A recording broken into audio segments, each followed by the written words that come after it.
Do you think that we're going to have all the same OEMs? They're all going to have some system. It's going to be basically commoditized. Or is this an extinction moment for some of these OEMs? Such a hard question. I mean, there's so many different ways this could play out.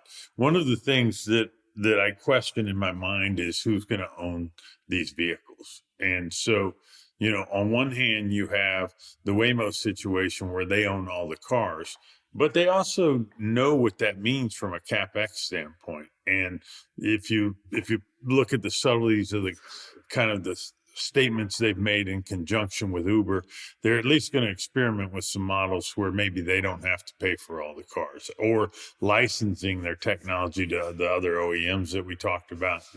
And people I've heard Dara talk about at Uber talk about, maybe, large, debt companies get behind and own these things, like maybe the containers work in a rail yard, right? Like who owns these things? They move around, but someone owns them, right? People lease them. So that's a big question, and the Tesla argument is that they'll just be owned by the people that own the Tesla, which is, it's great from Tesla doesn't have the CapEx burden everybody else has because they've talked them into buying these cars.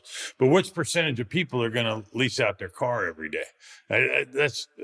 What would you guess? I have no idea what to put on that number. I mean, Airbnb does exist, so it's maybe not zero, but most of us still have our own house, right? So where does it fall? I think, my own hunch on that is that it's going to be a higher percentage, particularly as the price points on the cars fall. Right now, they're leasing cars for, $200 a month. And as those subscription prices fall, I think you're going to have a whole category of people who don't mind at all, right, earning incremental revenues on their car. I imagine they've done internal survey work on this. And I think if you look at the places where, Bill, they're likely to launch the Robotaxi, number one, it's going to be in marketplaces where they have sufficient safety, right? So where they have a density of data that tells them they can put it in Robotaxi mode and they won't have any problem. I think that could be somewhere like maybe the Bay Area, somewhere like Austin. And then secondly, it's going to be a market where they have a lot of Teslas sitting on the sidelines. So they come seat it with 25 or 50 Teslas, but in both of these places, they happen to have Tesla factories. There are a lot of people with Teslas, and there are a lot of people who will drop them into the pool. So those will be good test markets.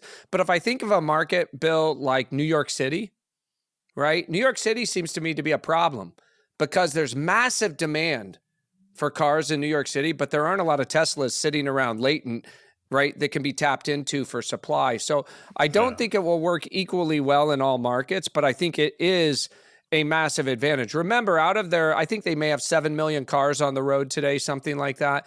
About 2.5 million of those, I think, are hardware 4, and it's going to require hardware 4 in order to run all these cars. So, we're really talking about a multi-year undertaking.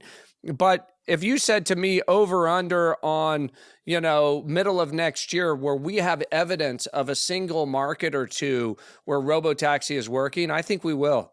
I'm going to take the over on that. And that is a huge difference from where the world was 18 or 24 months ago. I just really don't know what percentage of people will let their car go out. Turo exists. It's tiny.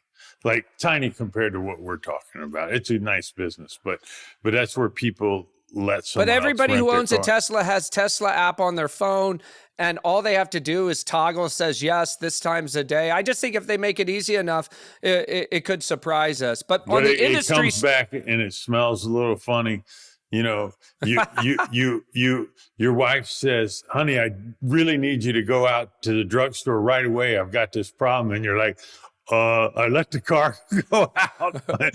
She's like, what?